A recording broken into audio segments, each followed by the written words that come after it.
Hello bachcho, let's read question. The question says a lever system is shown in figure below. F1 is usually some weight to be lifted and F2 is the effort applied to lift the load.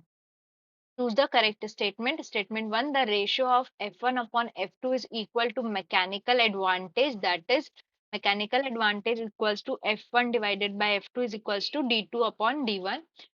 Statement 2, if effort arm D2 is larger than load arm, then a small effort can be used to lift a large load. Statement 3, at equilibrium, load arm multiplied by effort arm is equals to load into effort. तो इस question में हमारे को एक लेवर system दिया हुआ है और यहाँ पर हमारे को एक मैकेनिकल इक्विलिब्रियम की कंडीशन दी हुई है जिसमें हमारा जो आर है ये हमारा रिएक्शन फोर्स है, F1 हमारा एक फोर्स अप्लाई कर रहे हैं कुछ वेट को लिफ्ट करने के लिए और F2 जो है वो हमारा एफर्ट है। ठीक है, तो F1 क्या हो गया हमारा, F1 is the load and F2 is the effort। और हमारा जो D1 है, D1 क्या हो जाएगा, D1 इज हमारा लोड आर्म और D2 क्या हो जाएगी हमारी एफर्ट आर्म। अब देखिए यहाँ पर कॉन्सेप्ट जो यूज हो रहा है, the key concept used is mechanical equilibrium. Under mechanical equilibrium हमारे पास क्या होता है, जो कंडीशन होती है R minus F1 minus F2 is equals to 0। ठीक है, यहाँ पर इस कंडीशन पे ही हमारा जो रिजिड बॉडी होती है, rigid body attains translational equilibrium. पर अगर यहाँ पर उसका हमको रोटेशनल इक्विलिब्रियम अगर हमको मेंटेन करना है तो उसके लिए हमारे पास कंडीशन क्या होगी कि हमारा जो D1 F1 है minus D2 F2 this should be equals to 0।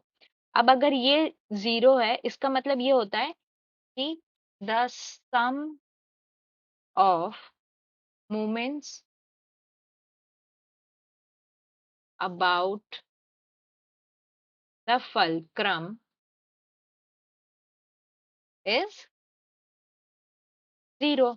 ठीक है, F1 हमारा क्या था, लोड था, F2 हमारा एफर्ट था। ठीक है, तो यहाँ से हम लिख सकते हैं D1 F1 is equals to D2 F2, यानी कि load arm multiplied by load is equals to effort arm multiplied by effort।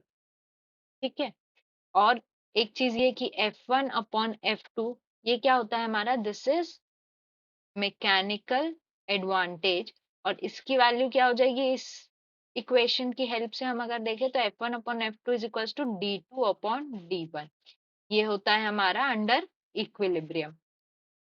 अब एक चीज और यहाँ पर देख लेते हैं कि अगर हमारा D2 is greater then D1, D2 is greater then D1 इसका मतलब ये होता है कि हमारा मैकेनिकल एडवांटेज जो होगा वो क्या हो जाएगा, ग्रेटर देन 1 होगा।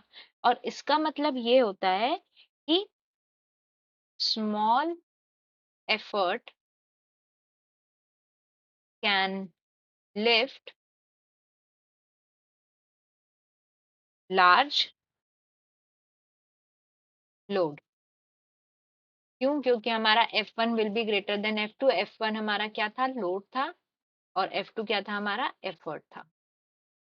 ठीक है, तो अब अगर हमारा स्टेटमेंट्स हम चेक करते हैं तो फर्स्ट स्टेटमेंट में बोला ratio of F1 upon F2 is equal to mechanical advantage, ये वाला स्टेटमेंट हमारा करेक्ट है।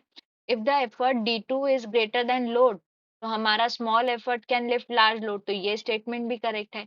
अब स्टेटमेंट 3 में क्या बोला है कि at equilibrium load arm multiplied by effort arm is equals to load arm into effort, load into effort. पर हमने यहाँ पर देखा था कि load arm multiplied by load is equals to effort arm multiplied by effort.